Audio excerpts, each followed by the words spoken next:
നമുക്കിന്ന് കുറച്ച് വയണയില കിട്ടിയിട്ടുണ്ട്. അപ്പോൾ അത് വെച്ച് ചെറിയ രീതിക്കൊരു 4 മണി പലഹാരം ഉണ്ടാക്കാമെന്ന് വിചാരിച്ചു.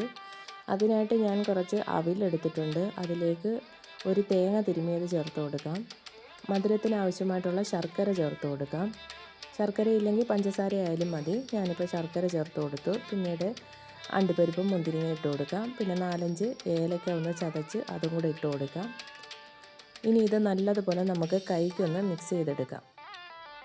ഇതിപ്പോൾ അകത്ത് ഫില്ലിങ്ങുമായിട്ട് കൊടുക്കാനാണ്. അവിലില്ലെങ്കിലും കുഴപ്പമില്ല, തേങ്ങയും ശർക്കര ആയാലും മതി. ഇതിപ്പോൾ ഞാൻ നല്ലതുപോലെ ഞെരടി എടുത്തിട്ടുണ്ട്. ഇനി ഇതിങ്ങനെ നമുക്ക് അടച്ച് മാറ്റി വയ്ക്കാം. അപ്പോൾ കുറച്ച് നേരം കൂടെ ആകുമ്പോഴത്തേന് അവിൽ കുതിർന്ന് കിട്ടും. ഈ സമയം കൊണ്ട് നമുക്കൊരല്പം വെള്ളം തിളപ്പിക്കാനായിട്ട് വയ്ക്കാം. ഇതിലേക്കൊരല്പം ഉപ്പിട്ട് കൊടുക്കാം. വെള്ളം നല്ലതുപോലെ വെട്ടി തിളച്ചു. ഇനി ഇതിലേക്ക് 1 സ്പൂൺ നെയ്യ് ചേർത്ത് കൊടുക്കാം. ഇനി അരിപ്പൊടി ഇട്ട് കൊടുത്ത് നന്നായിട്ട് മിക്സ് ചെയ്തെടുക്കാം. നെയ്യ് ഒഴിച്ച് കൊടുക്കുമ്പോൾ മാവിന് നല്ല മയവും മണവും കിട്ടും. നല്ല നെയ്യുടെ മണം കാണും. ഇനി നമുക്കിത് നല്ലതുപോലെ മിക്സ് ചെയ്തെടുക്കണം. എന്നിട്ട് തണുക്കാനായിട്ട് മാറ്റി വയ്ക്കണം. അതിനുശേഷം നമുക്കിത് നല്ലതുപോലെ കൈകൊണ്ട് കുഴച്ചെടുക്കണം. ഇത് അടുപ്പിൽ വെച്ച് തന്നെ നല്ലതുപോലെ നമ്മൾ കുഴച്ച് മയപ്പെടുത്തി എടുക്കണം. എന്നിട്ട് ഇതൊരല്പം നേരം അടച്ച് മാറ്റി വയ്ക്കണം. അപ്പോൾ ആവിയിലിരുന്നത് കുറച്ച് നേരം കൂടെ സോഫ്റ്റ് ആവും. അതിനുശേഷം വേണം നമ്മളിത് നല്ലതുപോലെ കുഴച്ചെടുക്കാനായിട്ട്. ഇവിടെ അയ്യത്ത് ഒരുപാട് വയണ മരങ്ങൾ, ചെറിയ വയണ മരങ്ങൾ നിൽപ്പുണ്ട്. അപ്പോൾ അതിൽ നിന്ന് കുറച്ച് ഇല കിട്ടിയപ്പം ഇങ്ങനെ ഉണ്ടാക്കാമെന്ന് വിചാരിച്ചു. ഞാൻ ഇങ്ങനെയാണ് കൂടുതലും ഉണ്ടാക്കുന്നത്. ഇതാകുമ്പം ഇലയുടെ ഒരു മണവും കിട്ടും, കഴിക്കാൻ നല്ല ടേസ്റ്റാണ്. അങ്ങനെ മാവ് നല്ലതുപോലെ തണുത്തിട്ടുണ്ട്. ഇനി ഇത് കൈകൊണ്ട് നന്നായിട്ട് കുഴച്ചെടുക്കാം. എൻ്റെ കയ്യിൽ കരിയിരിക്കുന്നത് ഞാൻ വീഡിയോ എഡിറ്റ് ചെയ്തപ്പോഴാണ് കണ്ടത്. ഇപ്പോൾ വെക്കേഷനും കൂടാണ്. പിന്നെ നമുക്ക് ഗ്യാസിൻ്റെ ഒരു ബുദ്ധിമുട്ടൊക്കെ പറയുന്നത് കൊണ്ട് കൂടുതലും അടുപ്പിൽ വേവിക്കുന്നത് കൊണ്ട് നമ്മളിപ്പോൾ എന്ത് ചെയ്താൽ കയ്യിലെല്ലാം പെട്ടെന്ന് അങ്ങ് കരിയാകും. അപ്പോൾ നമ്മൾ മാവ് ഇതിൻ്റെ ഇടയ്ക്ക് നല്ലതുപോലെ കുഴച്ചെടുത്തു. നമ്മുടെ അവിലൊന്ന് കുതിർന്നു വന്നു. പിന്നീട് നമ്മുടെ വയണയില നല്ലതുപോലെ കഴുകിയെടുക്കണം. ഇതിൻ്റെ മുകൾ വശവും അടിവശവും നല്ലതുപോലെ കഴുകിയെടുക്കണം.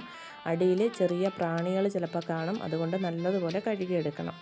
അതിനുശേഷം ഇല നമ്മൾ കുമ്പിളപ്പം ഉണ്ടാക്കുന്ന രീതിക്ക് ഒന്ന് കോണാക്കി മടക്കിയെടുക്കണം. പിന്നീട് ഇതിലേക്ക് അരിമാവ് ഇതേപോലെ വെച്ച് കൊടുത്തിട്ട് ഒരു കുഴി ഉണ്ടാക്കിയെടുക്കാം. അതിന് നമ്മൾ വിരലൊന്ന് നനച്ച് കൊടുക്കണം. നനച്ച് കൊടുത്തിട്ട് ഇതേ കണക്ക് നമ്മളൊരു കുഴിയാക്കി എടുക്കുക.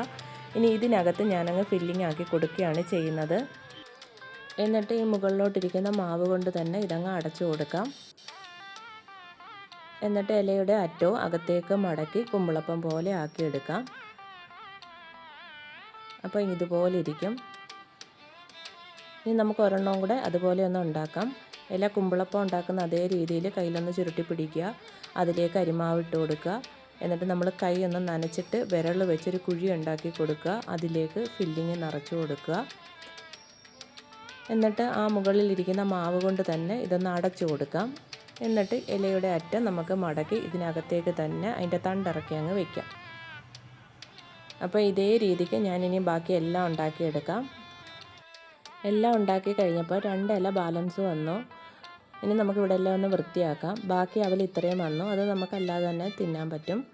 ഇനി നമുക്കൊരു ഇഡ്ഡലി ചെമ്പിലേക്ക് തട്ട് വെച്ച് കൊടുത്ത് അതിൽ നമ്മൾ ഉണ്ടാക്കിയ കുമ്പിളപ്പം എല്ലാം അടുക്കി വെച്ച് കൊടുക്കാം. ഇത് ആവിയിൽ വെന്ത് തുടങ്ങുമ്പം തൊട്ട് നമ്മുടെ വീട്ടിലെല്ലാം നല്ല വയണയിലയുടെ മണം അടിച്ച് തുടങ്ങും. ഞാനിതിപ്പോൾ അടുപ്പിലാണ് വേവിക്കുന്നത്. എല്ലാം ഒരു തട്ടിലേക്ക് ആക്കി കൊടുത്തിട്ട് നമുക്ക് അടച്ച് വെച്ച് ഒരു 10-15 മിനിറ്റോളം വേവിച്ചെടുക്കാം. അരിമാവായതുകൊണ്ട് നമ്മളിത് കിണ്ടിയും കൂടെ എടുത്തതാണ്, അതുകൊണ്ട് പെട്ടെന്നങ്ങ് വെന്തോളും. അപ്പോൾ ഇത് അടച്ചു വെച്ച് തീയിൽ നല്ലതുപോലെ നമുക്കിതൊന്ന് വേവിച്ചെടുക്കാം. ഞാനിതിപ്പോൾ ഉച്ചയ്ക്കാണ് ഉണ്ടാക്കുന്നത്. ഇത് അടുപ്പിൽ വേവാനായിട്ട് വെച്ചിട്ട് ഞാൻ പോയി കിടന്നതിന് പിന്നെ കുറച്ച് നേരം കഴിഞ്ഞിട്ട് ഞാൻ വന്ന് നോക്കിയപ്പോഴത്തേന് എല്ലാം വെന്ത് റെഡിയായിട്ടിരുന്നു. പിന്നീട് വൈകിട്ട് നമ്മൾ ചായയൊക്കെ ഇട്ട് നല്ല ഒരു സ്ട്രോങ് ചായ ഇട്ടു. ഇവിടെ നല്ല ഇടിയും മിന്നലും മഴയും ആയിരുന്നു. അങ്ങനെ ഞങ്ങൾ ചായയും കൂട്ടി അങ്ങനെ നമ്മുടെ കുമ്പിളപ്പം കഴിക്കാൻ പോവുകയാണ്. അപ്പോഴത്തേന് വൈകിട്ടായപ്പോഴത്തേന് കുമ്പിളപ്പം നല്ലതുപോലെ തണുത്തിട്ടുണ്ട്. ഇങ്ങനെ ഉണ്ടാക്കുമ്പോൾ നമുക്ക് ഈ വയണയിലയുടെ ഒരു മണവും കൂടെ ഇതിനകത്തേക്ക് കിട്ടും. അപ്പോൾ നമ്മൾ ഓരോ കടിയിലും നമുക്ക് ആ വയണയിലയുടെ ഒരു മണം കിട്ടും. പിന്നെ നല്ല ടേസ്റ്റുണ്ട്. അവിലൊക്കെ വെച്ചിരിക്കുന്നതുകൊണ്ട് നല്ല ടേസ്റ്റ് ഉണ്ടായിരുന്നു. നല്ല ഹെൽത്തി ആയിട്ടുള്ളൊരു 4 മണി പലഹാരമാണ്. വെക്കേഷനൊക്കെ ആയതുകൊണ്ട് കുഞ്ഞുങ്ങളെല്ലാം വീട്ടിൽ നിൽക്കുന്ന സമയമല്ലേ, അപ്പോൾ എല്ലാവരും ഇങ്ങനെയൊക്കെ ഒന്ന് ഉണ്ടാക്കി കൊടുത്തു നോക്കും. നല്ല ടേസ്റ്റാണ്, ഹെൽത്തിയാണ്. അപ്പം ഞങ്ങൾ ചായയൊക്കെ കൂട്ടി ഇതൊന്ന് കഴിക്കാൻ പോവുകയാണ്. വെളിയിൽ നല്ല ഇടിയും മിന്നലും മഴയൊക്കെ ഉണ്ട്. വേനൽ മഴ തകൃതിയായിട്ട് പെയ്യുന്നുണ്ട് മുറ്റത്ത്. അപ്പോൾ അതിൻ്റെ കൂടെ ചായയും കടിയൊക്കെ ആയപ്പോൾ നല്ല സുഖമുണ്ട്. അങ്ങനെ ഞങ്ങൾ ഇവിടെ നിന്ന് ചായയൊക്കെ കുടിക്കാൻ പോവുകയാണ്. അപ്പോൾ നമ്മുടെ ഇന്നത്തെ വീഡിയോ ഇത്രയേ ഉള്ളൂ. എല്ലാവർക്കും ഇഷ്ടപ്പെട്ടു കാണുമെന്ന് വിചാരിക്കുന്നു. ഇനിയൊരു വീഡിയോ ആയിട്ട് നമുക്ക് പിന്നെ കാണാം.